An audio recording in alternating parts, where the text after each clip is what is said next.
Let's not waste time. Sophia, your role here is no longer needed. She didn't wait for a response. Just as the words landed, she followed them up with the next blow equally poised, equally final. "We need fresh energy, Sophia," Aubrey said, her voice smooth like glass, but cold all the same. She didn't even flinch when she said it. No pause, no hesitation, just 5 words as neatly packaged and impersonal as a press release. She sat across from me in her new corner office. Legs crossed, posture flawless, framed by floor-to-ceiling windows that overlooked downtown Asheville. Outside, the late autumn sun was casting gold over the Blue Ridge Mountains, but inside the air was clinical and quiet, like the moment just before a scalpel cuts. I had been through countless meetings over the years, client pitches, crisis calls, rebrands and reorgs, but this one felt different. I wasn't being asked to lead, I was being dismissed, or more accurately, phased out. Like expired software, her expression said it all, polite, firm, and detached. I was no longer a strategic asset. I was legacy. "I appreciate everything you've done for East Point," she added, as if that softened the blow. "Truly, your time here has been foundational." Across the room, a tall young woman in a cream blazer stood silently. Sierra Voss. I'd seen her on Zoom before the newest rising star, with a curated social media presence and a degree from NYU. She gave me a half smile, that same kind of awkward smile people give at funerals when they're not sure if they're supposed to cry. Aubrey gestured toward her. "Sierra will be taking over your portfolio." Effective immediately. I looked at Sierra, then back at Aubrey. "My portfolio includes Reeve Medical, Greenway Foods, and Sterling Financial," I said, my voice calm, deliberate. "Those clients have worked exclusively with me for over a decade. We're confident Sierra will make the transition smooth." Aubrey replied, "She brings a very forward-thinking approach that aligns with our new strategy. The audacity of it might have made me laugh in another life." Sierra had probably never walked through a crop field with a client to understand how weather affected their supply chain. Never had to help a CEO write a statement the night their factory burned down. Never spent Christmas Eve in the office finalizing campaign reports because the client's board met on the 26th. But this wasn't a place that valued that kind of thing anymore. It hadn't been for a while. "We'd also appreciate your discretion during this transition," Aubrey continued. "HR has your severance paperwork. You'll find it generous. We expect you'll honor your non-solicitation clause and avoid direct outreach to clients." I gave a small nod, suppressing the rise of heat behind my eyes. Of course, I've always acted professionally, and I had. Through every restructure, every new VP, every merger and rebrand, I'd stayed. I was the person who trained the fresh graduates, who took the late calls, who stayed when others left. But now I was being dismissed like yesterday's version of a software suite. Quietly and efficiently, I stood smoothing my skirt. "I'll clear out my office." Aubrey gave me that closed-lip smile again. "Thank you, Sophia. We appreciate your grace." As I turned to leave, Sierra stepped forward slightly. "I just want to say, I really admire everything you've built. I'm excited to carry it forward." I didn't answer. Not because I was bitter.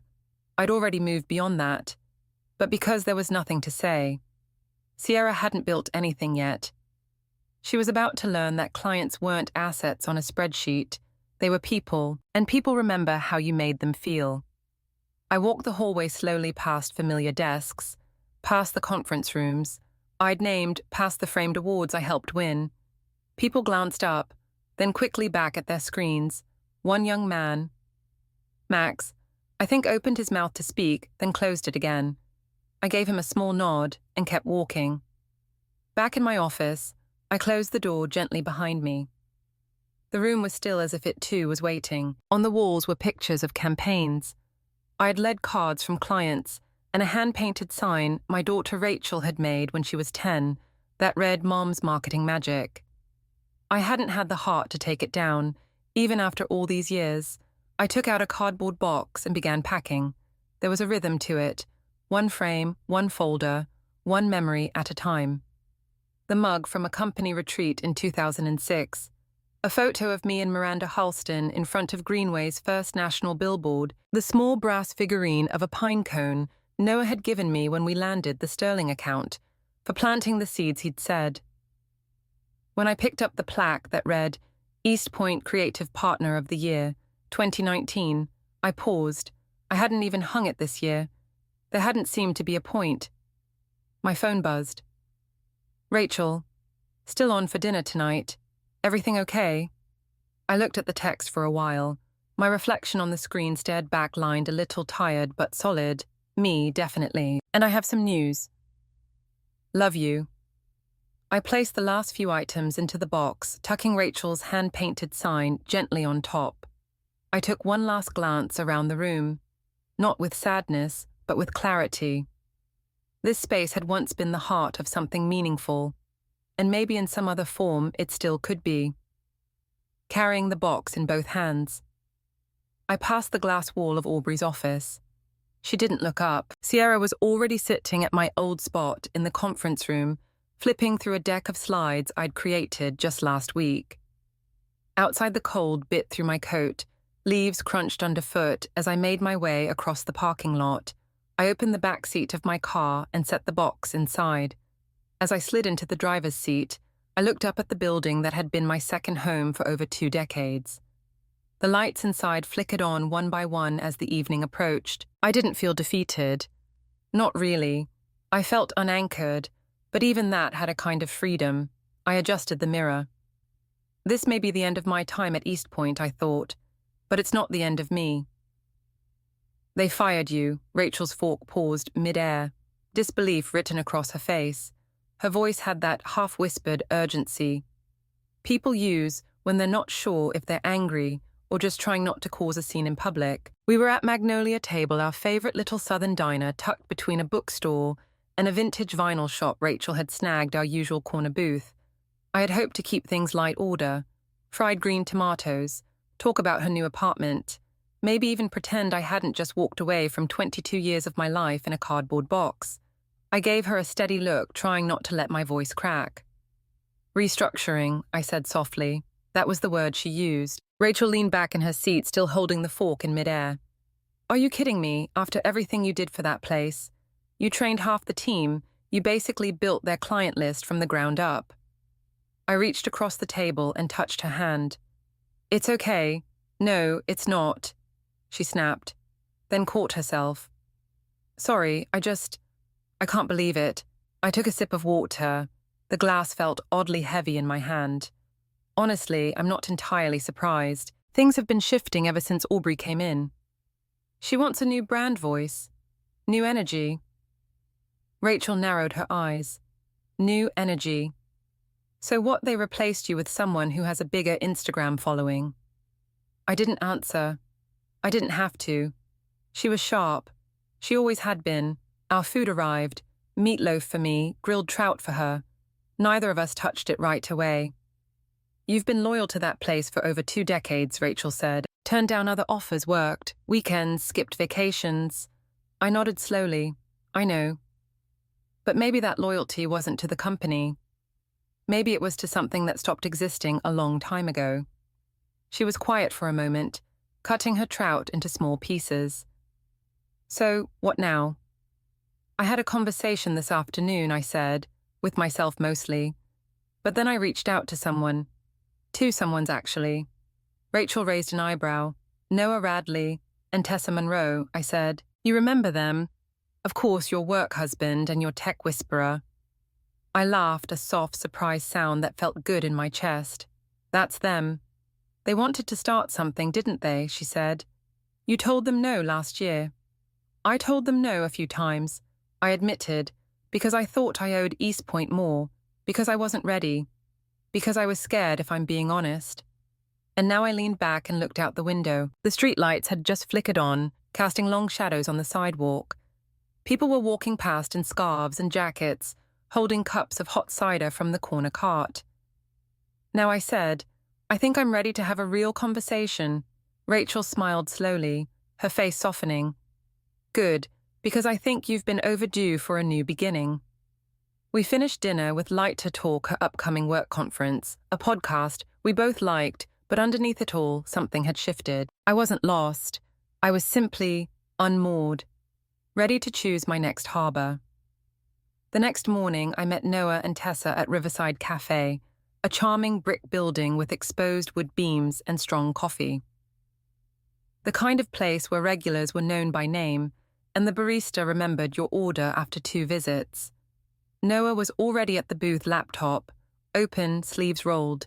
He stood up when he saw me, pulling me into a hug that felt like an exhale I hadn't known I'd been holding. Tessa arrived moments later, sliding into the seat with her tablet and her usual no-nonsense look.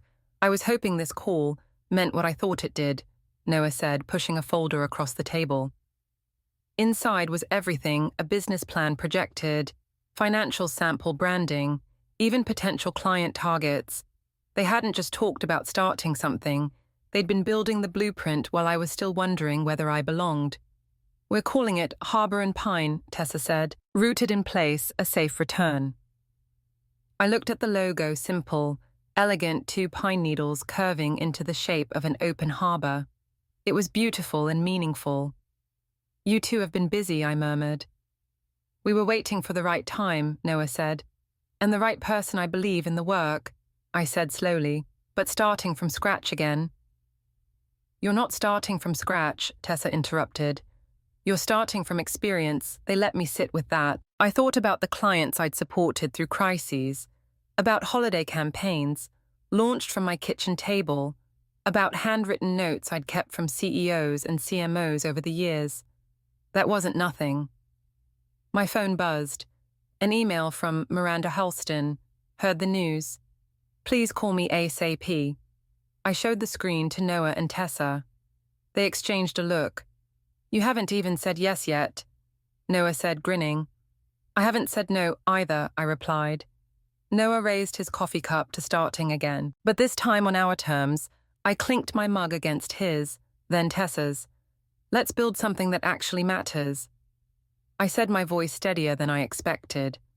By 9 a.m., I had 3 missed calls and 2 urgent texts, all from East Point's biggest clients. It was as if someone had pulled a fire alarm in the middle of a conference and everyone who mattered was scrambling for the exits. I stared at my phone, still sitting cross-legged at my kitchen table in a faded hoodie, coffee going cold beside me.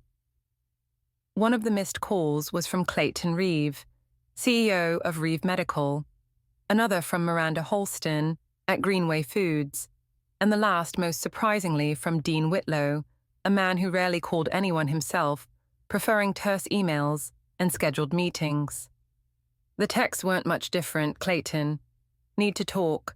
Call me ASAP. Miranda, what's going on at East Point? Heard something weird, please call." I hadn't even announced anything. I hadn't said a word publicly. Aubrey had made it crystal clear. No client contact, and I wasn't about to breach any agreements. But clearly, the rumor mill had already done its job. Noah called just as I was finishing the last text. "You up?" "Apparently," I said. "The clients are to," Miranda texted me. "She couldn't reach you and found me through LinkedIn." "LinkedIn," I nearly laughed. "I haven't even updated my job status." "Well, someone else did," Noah said dryly. "Check Aubrey's profile." I pulled up the page and felt a wave of heat rise to my face. There it was, a celebratory post from the new CEO herself. Excited to announce the next phase of East Point Creative's evolution, thrilled to welcome Sierra Voss as our new strategic client director as we move toward a more agile, influencer-driven marketing future. Sometimes moving forward means respectfully letting go of what no longer fits our vision. No mention of my name, no gratitude, just a glossy photo of Aubrey and Sierra. Arms crossed, standing in front of the East Point logo, like they were unveiling a new brand of bottled water, so that's how they wanted to spin it. Not restructuring, not transition, just disposal. I barely had time to finish reading when my phone rang again. This time it was Clayton. I stepped onto the back porch before answering. "Clayton," I said. "Good morning." "Don't." "Good morning, me," he snapped. Why the hell did I get an email from a junior associate at East Point saying you'd transitioned out and Sierra Voss was now our point of contact? There it was, direct and unsweetened, the way Clayton always spoke when something was wrong. There's been a leadership change, I said carefully, and with it, a shift in direction. So they just swapped you out like a part in a machine. After 15 years, I can't speak to their internal decisions, I said. But I can tell you I'm no longer with the company. Clayton didn't respond immediately. I could hear background chatter. He was probably in his office, headset on pacing. We hired Eastpoint because of you, Sophia. You understood the stakes when my entire product line got flagged by the FDA. You helped us navigate that mess. This Sierra person, she called my assistant Amanda Andrea in her intro. Email. I winced. I'm meeting with them this afternoon, out of courtesy. Clayton continued. But we're not staying. You starting something new. I am, I said, with Noah and Tessa. We're still getting on our feet, but let me know when you're ready to talk contracts. The line went dead before I could thank him. I walked back inside. Heart thudding. Not from fear, but adrenaline. I wasn't reaching out. I wasn't chasing anyone, and yet they were calling. They were choosing me. By mid-morning, I had voicemails from Dean and Miranda. I sat on the edge of the couch, listening to them one by one.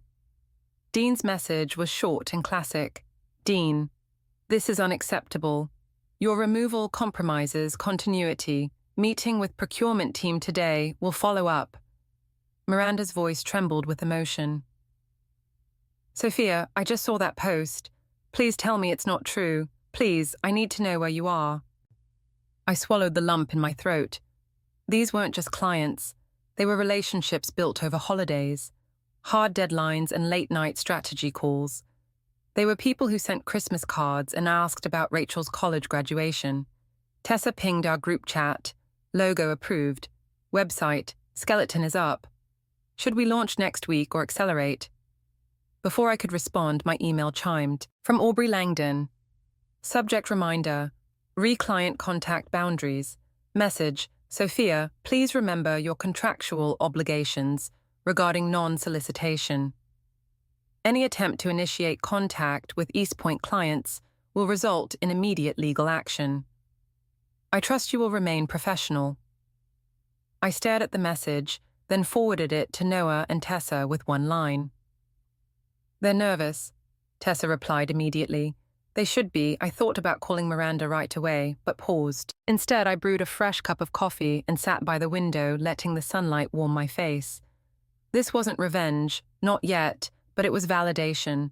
And when my phone buzzed with a new email subject line, request for proposal, Greenway Foods, I realized something bigger was happening. This wasn't me chasing the past. It was the past chasing me. They didn't just follow me, I whispered. They left because they believed in what we built. We're hemorrhaging accounts. Aubrey snapped during an emergency board meeting. I wasn't there, of course, but I heard about it less than 30 minutes after it happened. Noah forwarded me a message from a friend who still worked in Eastpoint's finance department. Short and unpolished. 4 accounts terminated in 72 hours. 2 more considering Aubrey's unraveling. I read it twice. Then again, from the kitchen table in my modest home in Montford, I set down my coffee, now lukewarm and forgotten, and allowed myself to smile just barely. 3 days. That's how long it had taken for the very foundation of Eastpoint Creative to begin cracking. Not because I had done anything. Not because I had poached or pitched or planted seeds of sabotage. No. All I had done was leave with my integrity intact, and that was apparently all it took. At Harbour House, the little restored craftsman bungalow we were transforming into our new office, Noah and Tessa were already waiting for me. We had spent the last 2 days scrubbing floors, assembling used desks, and ordering just enough office supplies to look semi-official. Tessa had even found our original Eastpoint sign from the 2003 launch, tucked away in Harold's old storage unit. She hung it on a wall like a quiet protest, a reminder of what this industry had once stood for. Relationships, community, understanding, not trend chasing and buzzwords. Dean just signed. Noah said as I walked in, holding up his phone. Officially submitted Sterling's termination letter this morning. Copy of the request for contract review is in your inbox. I set down my bag slowly, that's all. 3, Noah nodded. Miranda called too. She wants to schedule a strategy session for next week. We didn't jump or high-five. There was no gloating, just the quiet, settling weight of what this meant. 3 of East Point's largest accounts gone, not over time, not after months of evaluation, gone within 72 hours, and each had reached out to us, not the other way around. As I pulled off my coat, I heard Tessa typing furiously at her keyboard. She glanced up. Should we accelerate our launch timeline? We may not have a choice, I said. We need a functioning client portal and contracts finalized within 48 hours. She nodded without missing a beat on it. Just then my phone rang. A number I recognized immediately, East Point's main line. I hesitated. I knew who it would be. When I answered, I didn't bother with pleasantries. Sophia Mercer speaking. There was a pause, then the clipped voice I'd known for months now, stripped of polish. We need to talk, Aubrey, I said, keeping my tone level. I thought we agreed not to communicate directly. This isn't about agreements. It's about damage. You're actively undermining. I've done nothing except leave quietly and respectfully, I interrupted. Your clients made their own choices. You know what this looks like to the board, like clients following the relationships they trust, like accountability. Silence. I saw your post, I added. Interesting how you defined evolution. Apparently it means replacing long-term partnerships with hashtags and polished headshots. That post wasn't about you, it was absolutely about me, and it told everyone who you are, she exhaled sharply. You're going to regret this, I doubt it, I said and ended the call. Tessa looked up from her desk. Was that who I think it was? I nodded. She sounds scared. She should be. By that afternoon, the story had broken in Ad Circle, a digital marketing news outlet that everyone in the Southeast followed. The headline read, East Point Creative loses 4M unsins in contracts overnight leadership under fire. It was accompanied by a photo of Aubrey looking sharply into the camera, her expression unreadable, and a caption citing internal turmoil and client dissatisfaction. I read the entire article while sitting in what would eventually be our conference room. The smell of new paint still lingered. My desk chair squeaked when I leaned back, but I didn't care.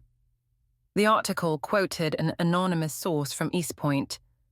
The leadership has ignored the foundations of client trust in favor of performative innovation. We all saw this coming. Rachel arrived just as I was finishing. She brought sandwiches, her reward for being the official emotional support and unofficial operations assistant of Harbour and Pine. You, okay, she asked as she set the food down. I think I'm better than...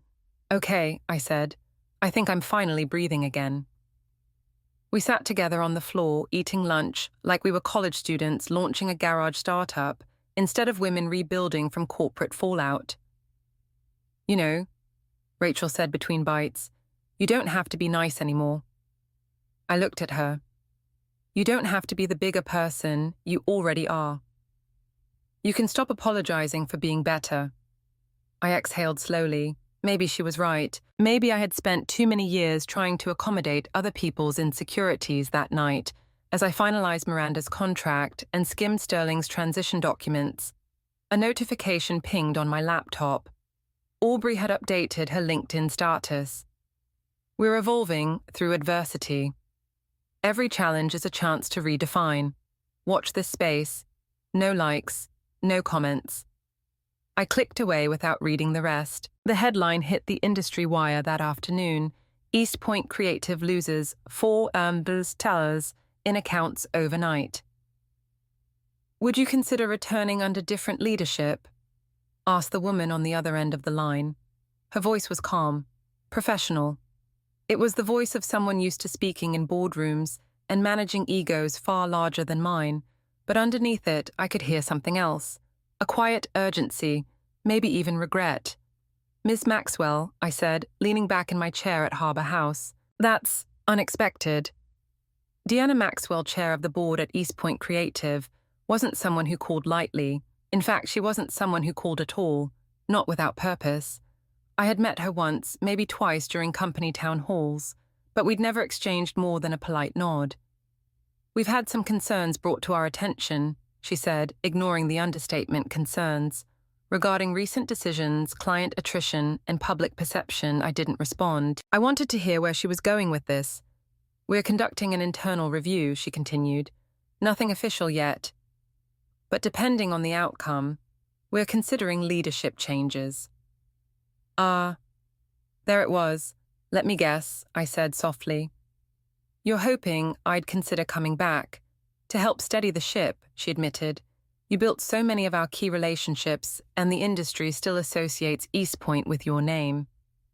I looked out the window. The oak trees lining the street were nearly bare now, their leaves swept into orange and amber piles by the wind.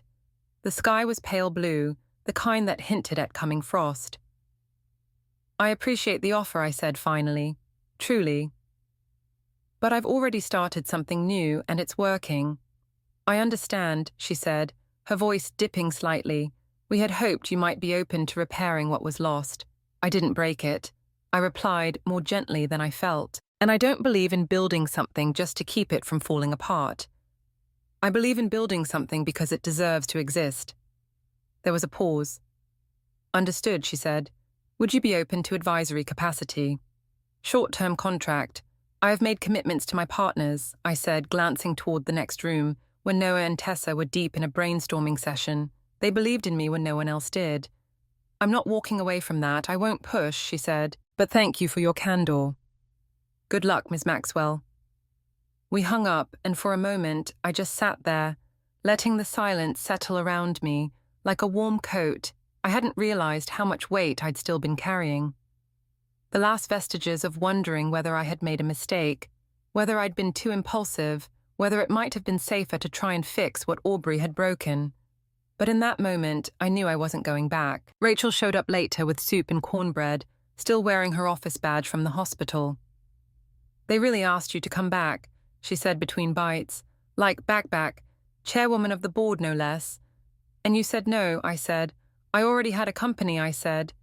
And I like my CEO. Rachel grinned and raised her spoon in a mock toast to Mom. 2-0. We sat together on the floor again, papers spread around us, mood boards and pitch decks and half-sketched diagrams. It didn't look like $1 million agency, but it felt more like home than East Point had in years. Later that night, I received an email from Dean Whitlow, subject transition, final message. Our procurement team has officially signed off on the contract. Effective Monday, Sterling Financial is yours. We're with you. Minutes later, another ping from Miranda, subject kickoff meeting. Message, let's plan for Tuesday. We're excited to see what Harbour and Pine can do. And then Clayton, subject full handover message. East Point has been notified. We'll move all assets to your team by end of week. I didn't cry it. I did sit very still for a while. Then I opened our shared Slack channel and typed one sentence to Noah and Tessa. All three are officially ours. Noah replied with a gif of fireworks. Tessa followed with a digital champagne bottle and told you this would work. As I closed my laptop, I caught my reflection in the window, the same window where just weeks earlier I'd watched leaves falling with quiet uncertainty. Now I watched myself, shoulders relaxed, eyes clear, a little older, and finally free. If you're not coming back, Sophia, Deanna had said, I suspect East Point may never recover. Maybe she was right. 6 months ago, I packed a box of memories and walked out of East Point. Today, I'm cutting the ribbon at Harbour and Pine's official grand opening. The morning air in Asheville was brisk but generous, the kind that made you breathe deeper without realizing it. Leaves had long since turned and fallen, and the branches above us swayed gently bare, but full of promise. A crowd had gathered outside our little office. Friends, family clients, former colleagues, and in the center of it all, a broad white ribbon stretched across the entryway. Glinting slightly in the light, Noah handed me the scissors. Your turn. The blade trembled slightly in my hands, not from nerves but from awe of how far we'd come, of how many people had believed in what we were building, of how different this moment felt from any corporate launch I'd ever attended behind me. Rachel adjusted the mic stand. She had insisted we do things right. A speech, a toast, even cupcakes in branded wrappers. She said, "Mom, this isn't just another office opening. This is a return." She was right, in more ways than one. As I stepped up to speak, I caught sight of familiar faces in the front row. Clayton, Miranda, Dean, each of them smiling, each of them standing not as VIPs but as partners. Tessa stood to my right, clipboard in hand, already reviewing tomorrow's rollout schedule. Noah had one arm around his young son, who was holding a handmade sign that read, "We built this together." My voice, when I began, was steady. "Thank you for being here today." When we started Harbour and Pine, it wasn't out of spite, it wasn't even out of strategy. It was out of memory. Memory of what good marketing used to be, what meaningful relationships still are, and what can happen when trust is the cornerstone of every campaign. I paused. Let the silence settle. We didn't start this because something failed. We started because something was worth continuing. Thank you for reminding us. We were never obsolete. We were essential. Applause rang out, not thunderous but sincere, the kind that warms you, not startles you. After the ribbon was cut, the guests streamed inside. Rachel manned the drink table. Tessa was already explaining our storytelling process to a curious small business owner. I wandered for a bit, soaking it all in the smell of fresh paint and pine, the framed photos of our first 3 clients on the wall. The small brass pine cone sitting on my desk, as a quiet homage to beginnings. I was mid-conversation with a former intern when I felt someone hovering near the entryway. I turned, and there she was, Sierra Voss. She looked different, not younger or older, just quieter. Her blazer wasn't as sharp, her makeup less polished, but there was something in her posture I hadn't seen before. Humility. "Hi," she said, voice soft. "I wasn't sure if I should come." "How did you know where to find us?" I asked gently. Miranda mentioned the event when I ran into her at a panel. She said I wasn't invited. I just needed to see. I gave a small nod, waiting. "I lost most of the accounts within 2 weeks," she continued. "I tried, I really did. But I didn't understand what made those clients loyal. I thought I could replicate you with data and decks." She paused. "Turns out you can't replicate trust." I looked at her for a long moment. "What are you doing now?" "Freelancing," she admitted. "Trying to relearn what I thought I already knew." I glanced around the room where laughter and warmth filled the space. Then back at her. "I can't offer you a job," I said, "but we do have a mentorship program."